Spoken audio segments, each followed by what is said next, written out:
መጽሐፈ ሄኖክ ምዕራፍ 39 ከቁጥር 23 ላይ ያለው የእግዚአብሔር ቃል ነው። ኃይለ ቃሉ ምን ይላል? መጨረሻቸው ፍቅር አንድነት እንደሆነ ጻድቃንን አያችኋቸውን ይላል። መጨረሻቸው ፍቅር አንድነት እንደሆነ ጻድቃንን አያችኋቸውን ይላል። አምላካችን እግዚአብሔር በታላቁ የእግዚአብሔር ሰው በሄኖክ ላይ አድሮ ማለት ነውና አሁን የእግዚአብሔር ሰው ቅዱስ ሄኖክ ሊነግረን የፈለገ ስለ ጻድቃን ክብር ነው። ጻድቃን እነማን ናቸው? ጻድቃን ስራቸው ምንድነው? ጻድቃን የምንላቸውስ ምን ስለሰሩ ነው? ምን ስላደረጉ ነው? ጻድቅ ለመባል መስፈርቱ ምንድነው ነው ዋነኛው ጉዳይ።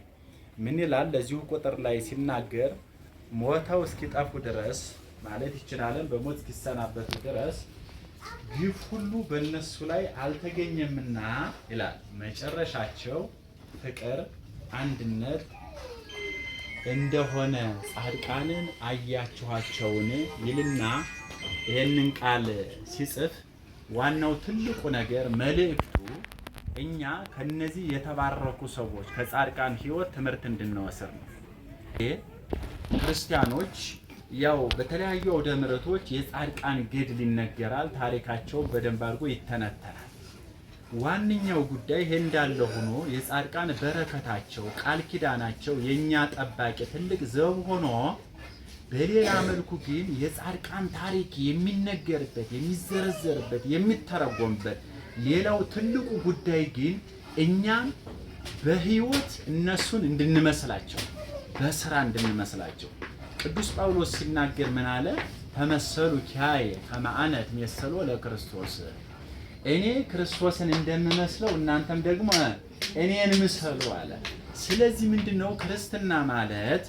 አንደኛው የጻድቃኑን ቃል ኪዳን ሰምቶ ማመንና በሱ መጠቀም ነው። ሁለተኛው ግን ህይወታችንን ከጻድቃን ማስተካከል ማለት እንደነሱ መሆን ማለት ነው። መንፈሳዊ ቅናት በልባችን ውስጥ ገንፍሎ ልክ እነሱ የሰሩትን መልካም ስራ እንድንሰራም ጭምር ነው።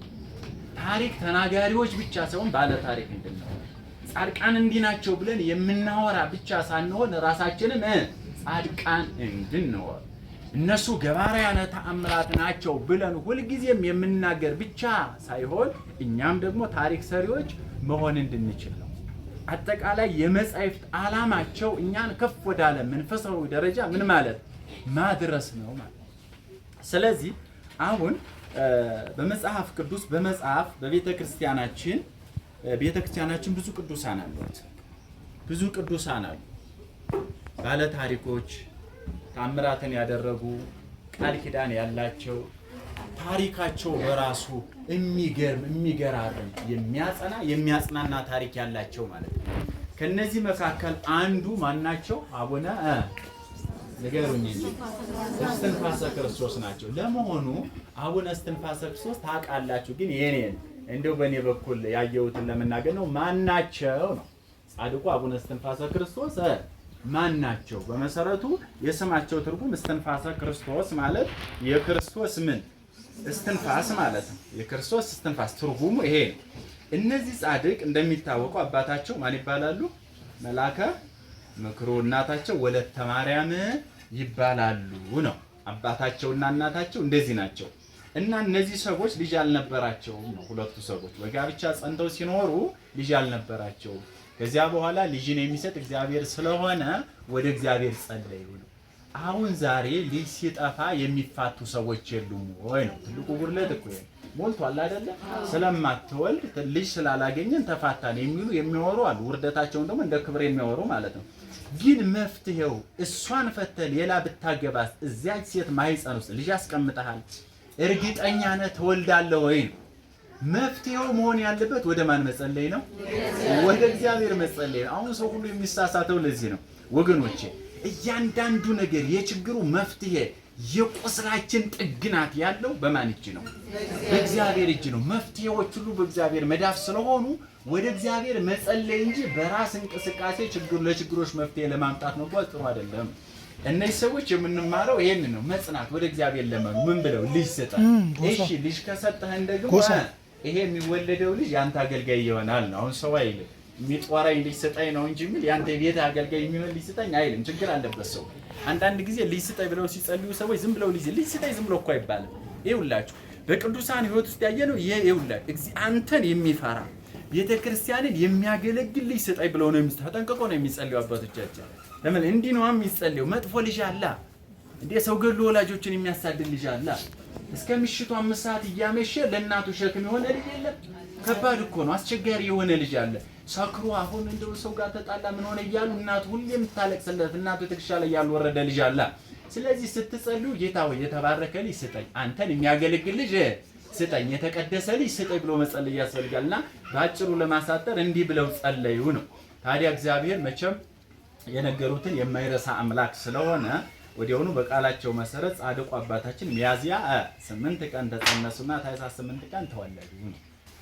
ጻድቁ አባታችን እስትንፋሰ ክርስቶስ። በጣም የሚገርመው ነገር እንደተወለዱ ያደረጉት ታምር ነው።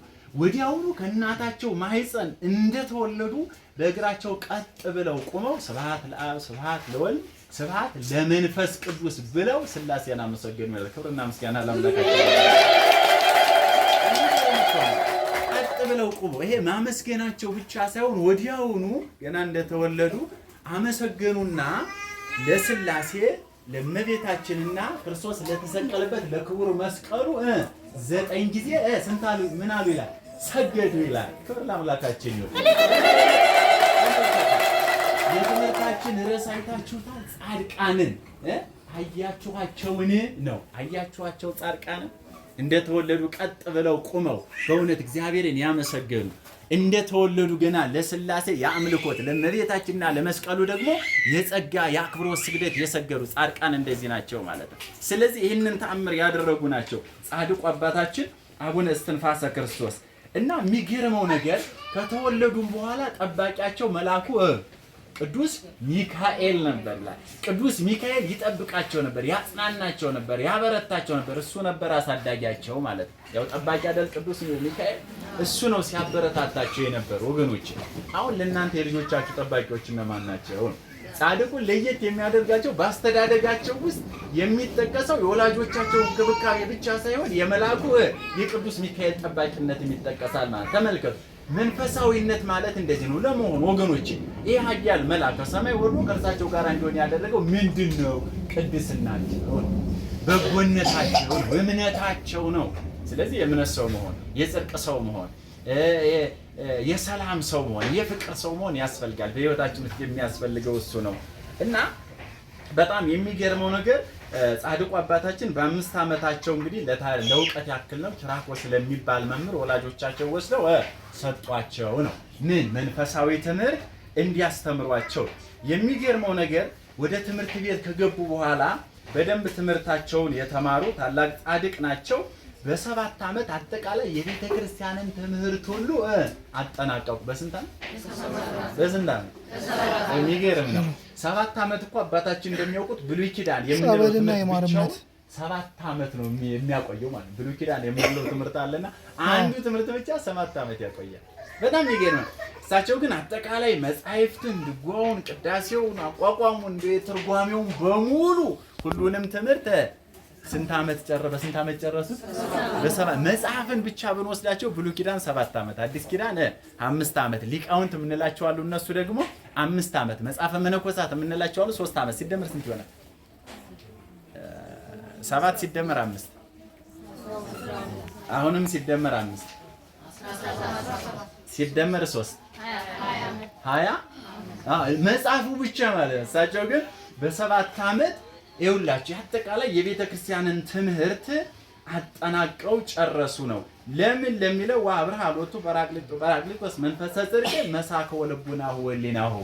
ይሄ ሆነው አለ መንፈስ ቅዱስ የልቡናቸው በጣም የሚገርም ነው። መንፈስ ቅዱስ የልቡናቸውን እንደው ከፍቶላቸው ምስጢሩን ስለገለጸላቸው ይላል። ስለዚህ መንፈስ ቅዱስ ያደረባቸው ናቸው።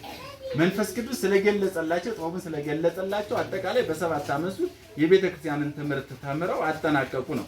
የሚገርመው ነገር የቤተ ክርስቲያንን ትምህርት ተምረው ካጠናቀቁ በኋላ ነው ድቁና ተቀበሉ የሚለው።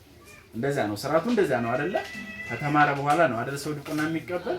ዛሬ እንደዛ ነው ወይ? ራሱን የቻለ ጉዳይ ነው። ግን እሳቸው ከተማሩ በኋላ በማርቆስ በሚባሉ ሰዎች ያው ድቁና እንደተቀበሉ ይነገራል። በ12 ዓመታቸው ምን አሉ ይላል? መነኑ ይላል። ዓለምን ንቀው በ12 ዓመት ምን አሉ አልኳቸው? መነኑ፣ ወደ ገዳም ገቡ። በ17 ዓመታቸው ደግሞ መነኮሱ። 17 ዓመታቸው በእውነት ጻድቁ አባታችን ማለት ነው። እና በጣም ከሚገርመው ነገር ደግሞ ጻድቁ አባታችን መንኩሰው በገዳም ተወስነው ሲኖሩ ሲጸልዩ 10 የእጆቻቸው 10 የእግሮቻቸው ጣቶች እንደ ፀሐይ ያበሩ ነበር ይላል። በጣም እጆቻቸውን አንስተው እንደዚህ ሲጸልዩ ጣቶቻቸው እንደ ፀሐይ ምን ይሉ ነበር? ያበሩ ነበር። ይሄ የሚገርም ጸጋ፣ ይሄ በእውነት የጻድቁን ክብር በደንብ የሚያብራራ ነው። በዚህ ልክ እግዚአብሔር ያከበራቸው፣ በዚህ ልክ የተወደዱ፣ በዚህ ልክ የከበሩ ናቸው። የሚገርመው ነገር ሲጸልዩ ጣቶቻቸው እንደ ፀሐይ ያበሩ ነበር ብቻ ሳይሆን ሁለቱ መላእክት ቅዱስ ሚካኤልና ቅዱስ ገብርኤል ጸሎታቸውን ለማሳረግ ከሰማያት ወርደው በፊታቸው ቆመው ተገልጸው ይታዩአቸው ነበር ይላል። ገድላቸው ላይ ያለ እኮ ነው። ገድላቸው ላይ ተሰሙት አነቡታላችሁ እናንተና አሁን ገድላቸው ላይ አንበባችሁት ይሆናል። ግን በጣም የሚገርመው ነገር እሱ ነው። ጸሎታቸው መላእክት ከሰማያት ወርደው ከእሳቸው ጋር እንዲቆሙ ያደረገ ነበር። ተመልከቱ ቅድስናቸው። ለዚህ ነው ሄኖክ ሲናገር ጻድቃንን አያችኋቸውን አለ። አያችኋቸው ጻድቃንን ሲጸልዩ እጆቻቸው እንደ ፀሐይ የሚያበሩ ጻድቃንን አያችሁ? በመላእክት ተከበው የቆሙ ጻድቃን አያችኋቸው? ወገኖች እንደዚህ ነው። ጻድቃንን አያችኋቸው ወይ? ከብዙ ተአምራቶች መካከል እንዲሁም ከዕለታት አንድ ቀን ሲጸልዩ ጌታችን መድኃኒታችን ኢየሱስ ክርስቶስ ራሱ ተገለጸላቸውና 10ቱ ትእዛዛት እና 6ቱ ቃላት ወንጌል የተጻፉባቸው ጽላቶችን ሰጣቸው ይላል። ምዕራፍ 9 ላይ አለ ገድሉ ላይ ማለት ነው። የሚገርም ራሱ አምላካችን እግዚአብሔር ልክ ለሙሴ ጽላትን ሰጥቶን ነበር አይደለ? አሁን ደግሞ ለሳቸው ሰጣቸው ማለት ነው። ለሙሴ የሰጠው የብሉይ ኪዳኑ ሕግጋት የተጻፉባቸው ታቦት ነው አይደለ? አሁን ግን ለጻድቁ አባታችን ግን የሰጣቸው የብሉይ ኪዳኑ 10ቱ ትእዛዛት የተጻፉባቸው ደግሞ 6ቱ የወንጌል ቃላት የተጻፉባቸው ጽላቶችን ከማን ተቀበሉ ይላል? ከአምላካችን ከመድኃኒታችን ከኢየሱስ ክርስቶስ እጅ ተቀበሉ ነው። ያ ብቻ አይደለም። መድኃኒታችን ኢየሱስ ክርስቶስ ሲያርግ አብረው ወደ ሰማይ አረጉ ይላል። ወደ 7ኛው ሰማይ ይላል። የሚገርም ነው። 7 ሰማያት አይደል ያሉ? ወደ 7ኛው ሰማያት አርገው መድኃኒታችን ኢየሱስ ክርስቶስ አብረው ለሥላሴ ሰግደው የተመለሱ ጻድቅ ናቸው። ጻድቁ አባታችን አቡነ እስትንፋሰ ክርስቶስ እና መድኃኒታችን ኢየሱስ ክርስቶስ ሲያርግ አብረው ወደ 7ቱ ሰማያት ያረጉ። በጣም የሚገርም ነው ተአምራቸው። እና ከዕለታት አንድ ቀን ደግሞ እንዲህ አደረጉ። ያው ቅዳሴ ሊገቡ ሲሉ መገበሪያው አልነበረምና የሚገርመው ነገር ጧት ላይ ስንዴ ዘሩና ከዚያ በኋላ ለ6 ሰዓት ቅዳሴ ደረሰ። ተሰማጅ ነው። ስንዴው ጧት ተዘራ። ከዚያ በኋላ ወዲያውኑ ተዘራ፣ በቀለ፣ አደገ፣ አፈራ፣ ደረቀ፣ ተወቃና ምርት ሆኖ ለ6 ሰዓት ቅዳሴ ደርሶ መገበሪያ ሆኖ ለቤተ ክርስቲያን ገቢ ተደረገ። የሚገርም ነው። የጻድቁ ክብር አየ። የሚገርም ጻድቃንን አያችኋቸውን አለ። የሚገርም ነው። ጠዋት ላይ ስንዴ ዘርተው ለ6 ሰዓት መገበሪያ የሚያደርሱ ጻድቃን ማለት በጣም አስገራሚ ታሪክ ካላቸው ቅዱሳን መካከል አንዱ እኒህ ጻድቁ አባታችን አቡነ እስትንፋሰ ክርስቶስ ናቸው። በጣም የሚገርም ነው። ከዕለታት አንድ ቀን መልአኩ ቅዱስ ሚካኤል ይዟቸው ወደ ሰማይ እንዲነጠቁ አደረጋቸው። ወደ ሰማይ አሳረጋቸውና አምላካችን እግዚአብሔር ተቀብሎ ምን አላቸው መሰላቸው? ከአብርሃም ጀምሮ በገነት ያሉ ቅዱሳን ሁሉ እንዲባርኳቸው መድኃኒታችን ኢየሱስ ክርስቶስ ባርኳቸው ብሎ መመሪያ ሰጠና ከአብርሃም ጀምሮ ተመልከቱ፣ በሕይወተ ሥጋ የሌሉ ዛሬ በገነት ያሉ ነፍሳት ቅዱሳን ሁሉ እንዲባርኳቸው አደረገ። ብቸኛው ናቸው ጻድቁ በሕይወተ ሥጋ እያሉ ወደ ሰማይ ተነጥቀው በሕይወት በገነት ባጸደ ነፍስ ያሉ ቅዱሳን የባረኳቸው ብቸኛ አባት ናቸው ጻድቁ አባታችን አቡነ እስትንፋሰ ክርስቶስ። ክብር ለአምላካችን ለእግዚአብሔር ይሁን። በመላኩ ክንፍ ወደ ሰማይ ተነጥቀው ይህንን ያደረጉ በጣም ታላቅ አባት ናቸው።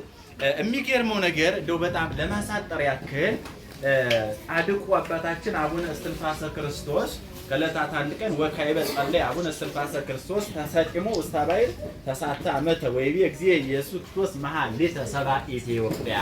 ምን ማለት ነው? ጻድቁ አባታችን እንዲህ ብለው ጸለዩ።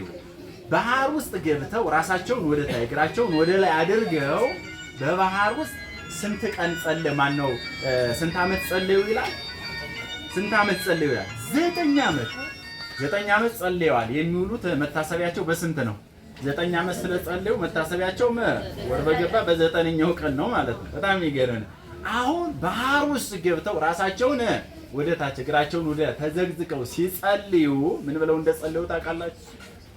መቼም ሰው የኛ ጸሎት ይታወቃል። አንዳንድ ጊዜ ቤተክርስቲያን እንቆምና ልመናችን ራሱ ስጋዊ ይሆናል። ቤት የሌለው ቤት ስጠኝ ኃጢአት አይደለም፣ በመሰረቱ ግን ጽድቅም አይደለም። አንዳንድ ጊዜ ጽድቅም ኃጢአትም ያልሆኑ ጸሎቶች አሉ። ለምሳሌ ቤት ስጠኝ ብሎ መጸለይ ጽድቅ አይደለም። እግዚአብሔር ስለ ሰማያዊ ቤት እንጂ ስለ ምድራዊ ቤት ኖረ አልኖረ መንግስተ ሰማያት ሊያስገባ አይችልም ነው ዋናው ጉዳይ። ስለ ምድራዊ ነገር አለና ልጅ ስጠኝ ተብሎ ይጸለያል፣ ቤት ስጠኝ ተብሎ ይጸለያል። እንደው ደመወዝ እንደው ደህና ተምሬ ስራ የለኝምና ብሎ ብቻ የሚጸለዩ ጸሎቶች አሉ። የጻድቁ ጸሎት ግን ከዚህ እጅግ በጣም የተለየ ነው። ጸሎታቸው ምን እንደሆነ ታውቃላችሁ? መሐል ለተሰባ ኢትዮጵያ የኢትዮጵያን ሰዎች ማርልኝ። በጣም የሚገርመው የቅዱሳኑ ህይወት ይሄ ነው። ለነሱ ሳይሆን ለሰው የኖሩ ናቸው። ለነሱ ሳይሆን ለሰው ነው የሚጸልዩት። የኢትዮጵያን ሰው እኔን ማረኝ እኮ አይደለም። በጣም ይገርመኛል። ያው እሳቸውማ አንድ ጊዜ ምሯቸዋል። አንዴ ጻድቅ ናቸው፣ አንዴ መናይ ናቸው። ለኔ ይህንን አድርግልኛል ግላዊ አይደለም ልመናቸው። ይኸው የኢትዮጵያን ሰዎች በሙሉ ምን በልልኛሉ ማርልኝ ብለው ወደ እግዚአብሔር ይጸልዩ። አሁን የእግዚአብሔር መልስ ምን ይሆናል ይገመታል አይደል? የእግዚአብሔር መልስ መቼም ከረራየው ከቸርነቱ አንጻር ስናየው ምን ብሎ ይመልስላቸው ይመስላችኋል? ጻድቁ ለምነውት እግዚአብሔር ምን ይላል? ምር የለሃለሁ አላቸው። ክብር ለአምላካችን ለእግዚአብሔር። ስለ ቅዱሳኑ ቃል ኪዳን ሲነገር እንዴት ሊሆን ይችላል ይላሉ። እግዚአብሔር ካለ ይሆናል ነው። እግዚአብሔር እኮ ነው ያለው፣ ሌላ አይደለም። ለቅዱሳኑ ቃል ኪዳን የሰጠ እግዚአብሔር ነው አይደል? የቅዱሳኑ አምላክ እግዚአብሔር ነው። አምላካቸው እግዚአብሔር ቃል ኪዳን ከሰጣቸው ደግሞ ይህን ቃል ኪዳን መቀበል ከኛ የሚጠበቅ ጉዳይ ነውና የእግዚአብሔር መልስ ነው ምር የለሃለሁ የሚል ነው። በጣም የሚገርም ነው። ደግሞ ከዕለታት አንድ ቀን ምን ሆነ መሰላችሁ? ከአንድ ደቀ መዝሙራቸው ጋራ መንገድ ላይ እየሄዱ እያለ መሸባቸው ይላል። የሰማችሁ ነው አይደል? መሸባቸው እና ሲመሽ ምን አሉ መሰላችሁ? ወፀሐይ አውገዝኩኪ በኃይለ ጊዜ ኢየሱስ ክርስቶስ ከመ ተቁሚ ሌተ የእዚየ ፀሐይ ሆይ አሉ። ይኸውልህ ቀድሞ ለኢያሱ እንደቆምሽለት ሁሉ ዛሬም ለኔ ወደ ቤቴ ስትገባ ድረስ ባለሽበት ጸንተሽ እንድትቆሚ በኢየሱስ ክርስቶስ ስም አውግዤሻለሁ አሉ። ስለዚህ ፀሐይ ባለችበት እሳቸው ቤታቸው እስኪገቡ ድረስ ቀጥ ብላ ቆመች ነው። ይሄ በጣም ታምር ነው። ክብር ለጻድቁ ይሁን። በጣም ታምር ነው። አንዳንድ ሰዎች አሁን ኧረ ይሄ አይሆንም ይላሉ። ሆኖ በመጽሐፍ ቅዱስ እኮ ተጽፏል አይደል? ኢያሱ ፀሐይ በሰማይ ላይ እንድትቆም አድርጓታል፣ እንዳትንቀሳቀስ አላደረገም። ጻድቁም ይህንን አደረጉ ነው። ጻድቁ አባታችን አቡነ እስትንፋሰ ክርስቶስም በጣም የሚገርመው ነገር ያደረጉት ይህንን ነው እና እሳቸው ከቤታቸው ሲደርሱ ወዲያውኑ ፀሐይ ጉዟን ቀጠለችና አባቶቻችን ወገኖቼ እነዚህ ፀሐይን እንኳን ገዝተው በሰማይ ላይ ያቆሙ ናቸው። በእውነት እንዲህ አይነት እንደው ጸጋና ክብር የበዛላቸው አባቶቻችን ናቸውና አሁን መቼም ሰው ዞሮ ዞሮ ሞት አለ አይደለ? እረፍት ማለት እርግጥ ሞት አይባልም ለጻድቃን ህይወትና እረፍታቸው ሲደርስ እመቤታችን ጻድቃን ቅዱሳን መላእክትን አስከትላ ወደ እሳቸው መጣች። እናንተ ምን አይነት የተባረከበት ናቸው! እመቤታችን ወደ እሳቸው የመጣችላቸውና እመቤታችን ወደ እርሳቸው ወደ ጻድቁ መጣችና ከ40 ቀን በኋላ ወደ እኔ ትመጣለህ አለቻቸው። የእመቤታችን ወዳጅም ስለሆኑ ማለት እመቤታችን እጅግ በጣም ይወዳሉ ጻድቁ። ስለዚህ እመቤታችን ተገልጻ ምን አለቻቸው? ከ40 ቀን በኋላ ወደ እኔ ትመጣለህ ማለት ምን ማለት ነው? እረፍተ ስጋህ ይሆናል ማለት ነው። ይህንን ቃል ኪዳን ወዲያውኑ እንደሰሙ መድኃኒታችን ኢየሱስ ክርስቶስ ወደ እሳቸው መጣና ወዳጄ ጻድቁ አቡነ እስትንፋሰ ክርስቶስ ብሎ ጠራቸውና ምን አላቸው መሰላችሁ? አሁን ከዚህ ዓለም ድካም የምታርፍበት ጊዜ ደርሷል። ስለዚህ የምትለምነኝን ሁሉ የምትፈልገውን ሁሉ ጠይቀኝ እኔ እሰጥሃለሁ አለው ይላል። በጣም የሚገርም ነው። እሰጥሃለሁ አለው። ከዛ በኋላ እንደው በጣም መቼስ ገድላቸው ብዙ ነው። ጻድቁ አባታችን አቡነ እስትንፋሰ ክርስቶስ ምን አሉ? ለኔ የምትሰጠኝ የምህረት አስራት ምንድነው? እሺ ለኔ የምታደርግልኝ የምትሰጠኝ ቃል ኪዳን ምንድነው ብለው ሲጠይቁት እነዚህን ቃል በደንብ አድርጋችሁ በዝርዝር ስሟቸው። ተመልከቱ። ዝክርህን የዘከረውን፣ መታሰቢያህን ያደረገውን፣ ስምህን የጠራውን፣ መጽሐፈ ገድልህን የጻፈውን፣ ያጻፈውን፣ የተረጎመውን፣ ያስተረጎመውን፣ ያነበበውን ያስተነበበውን ያዳመጠውን በፍጹም ልቡናው አምላከ እስትንፋሰ ክርስቶስ ሆይ ኃጢአቴን ሁሉ ይቅር በለኝ ብሎ የጸለየውን ለቤተ ክርስቲያን ይኸውላችሁ ዘቢብ፣ ዕጣን፣ ጧፍ፣ መብራት፣ መባ አንዳች ትንሽ ስጦታ የሰጠውን ሁሉ እኔ ኃጢአቱን እደመስስለታለሁ አለና ቃል ኪዳን ገባላቸው። ክብር ለጻድቁ። በደንብ ማስተዋልና ማየት ያለብን ነገር ይሄ ነው። እኛ የተሰበሰብነው የቃል ኪዳን የጻድቁን ቃል ኪዳን ፈልገን ነው ማለት ነው። እና ጻድቁ አባታችን እንዲህ እግዚአብሔር ጸጋ ያበዛላቸው አባት ናቸው። በእሳቸው ስም ስንሰበሰብ ረፍት እናገኛለን፣ በረከት እናገኛለን፣ ሰላም እናገኛለን፣ ፍቅር እናገኛለን። ቤታችን በበረከት ይሞላል። የጎደለው ነገር በእውነት ሙሉ ይሆናል። የጠፋው ይገኛል፣ የራቀው ይቀርባል። ወገኖቼ የተበጣጠሰው ነገር ይስተካከላል። በጣም ማየት ያለባችሁ ነገር ይሄ ነው። በጻድቁ ስም መሰብሰባችን ለበረከት መሆኑ ለጽድቅ መሆኑ በእውነት የኛን ጉድለት የሚሞላ መሆኑ ይሄ ቃል ኪዳናቸው በእውነት በእኛ ላይ ነው። እና ታዲያ እናንተ የጻድቁ ማህበረተኞች ናቸውና ብዙ ጊዜ ዘክራቸዋል አይደል? በስማቸው ለምንድን ነው የዘከርነው ካለን በረከት ለማግኘት ኃጢአቱ ይደመሰስለታል ስለሚል ኃጢአታችን እንዲደመሰስ እና የጻድቁ ቃል ኪዳን እጅግ በጣም ከፍ ያለ ነው፣ ታላቅ ነው። እኒህን ጻድቅ በእውነት አባት አድርጎ የሰጠን አምላካችን እግዚአብሔር ስሙ የተመሰገነ ይሁን። በጻድቁ ስም ስለሰበሰበን ክብር ለአምላካችን ለእግዚአብሔር ይሁን። እንደዚህ በተመረጡት በከበሩት እግዚአብሔር በወደዳቸው ባከበራቸው ደግሞ ቃል ኪዳን በሰጣቸው በእነዚህ ቅዱሳን ስም መሰብሰብ በራሱ በእውነት እግዚአብሔር በመካከላችን እንዲገኝ መፍቀድ ደግሞ እግዚአብሔር በመካከላችን እንዳለ ማመን ስለሆነ ይሄ እንደ ቀላል ነገር አይደለም። እና በእውነት ምንድነው ግፍ ሁሉ በእነሱ ላይ አልተገኘም ይላል። እስከ መጨረሻቸው እኮ ነው ግፍ በእነሱ ላይ አልተገኘም።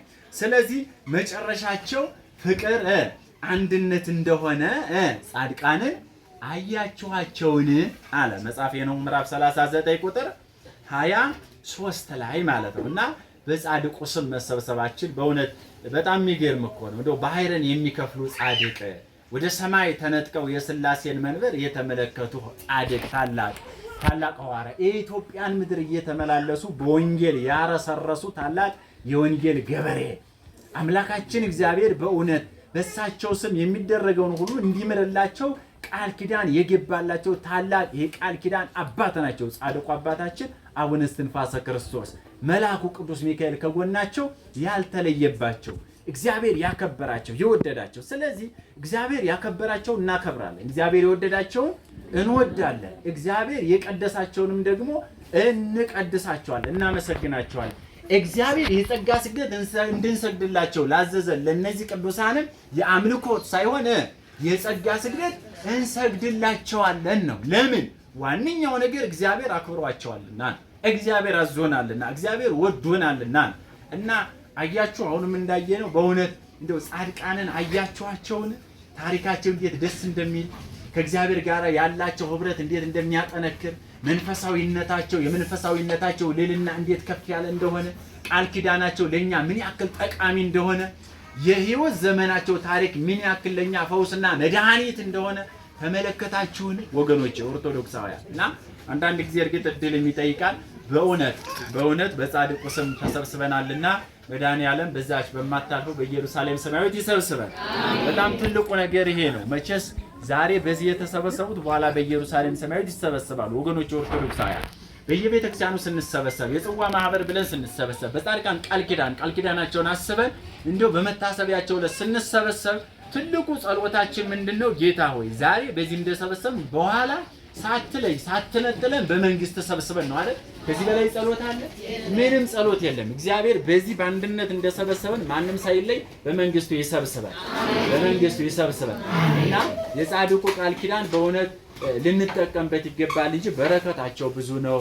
ቃል ኪዳናቸው እጅግ በጣም የበዛ ነው። ተአምራቸው ከምንም በላይ ነው። እንደው ለጻድቁ ንገሯቸው። ያስጨነቃችሁ ነገር ይኖራል አይደል? የጎደለ ነገር ይኖራል፣ የሚረብሻችሁ ነገር ይኖራል፣ ያልተሳካ ነገር ይኖራል፣ የራቀ ነገር ይኖራል፣ የጨለመ ነገር ይኖራል። ይሄንን ሁሉ ለጻድቁ ጻፋሰ ክርስቶስ ሆይ ይሄ ነገር ጎርሎብኛልና በእውነት ወደ ፈጣሪ ለምነው በአማላጅነት የጎደለውን ነገር እንዲሞላ አድርጉልኝ ብሎ መለመን ነው። ደግሞ ያደርጉታል ጻድቁ አባታችን መናኙ ታላቁ አባታችንና ከጻድቃን ሕይወት የምንማረው ይሄን ነው። ደግነትን፣ ፍቅርን፣ መተሳሰብን፣ አንድነትን፣ በንስሐ ሕይወት መመላለስን፣ ስጋውና ደሙን መቀበልን፣ ለእግዚአብሔር መኖርን፣ ዓለምን ጠልቶ እግዚአብሔርን መውደድ፣ ለቤተ ክርስቲያን ያለው ጥልቅ ፍቅር፣ ለሃይማኖት መሞት፣ ለሃይማኖት ዋጋ መክፈል፣ ሁልጊዜም በቤተ ክርስቲያን ያማረ ሕይወት መኖር። ይሄ ነው ከቅዱሳን ሕይወት የምንማረውና በእውነት ቅዱሳኑን ያጸና እግዚአብሔር እኛንም ያጽናል። ለነሱ ይሄንን ቅድስና የሰጠ እግዚአብሔር ለሁላችንም ደግሞ በእውነት የተሻለ ቅድስና እንዲኖረን በቸርነቱ ያስበን፣ እሱ ይርዳል። እነሱን ያገዘ እግዚአብሔር ሁላችንም ያግዘን። ትምህርቱ ይሄንን ይመስላል። ስላስተማረን ስለመከረን ክብርና ምስጋና ለአምላካችን ለእግዚአብሔር ይሁን።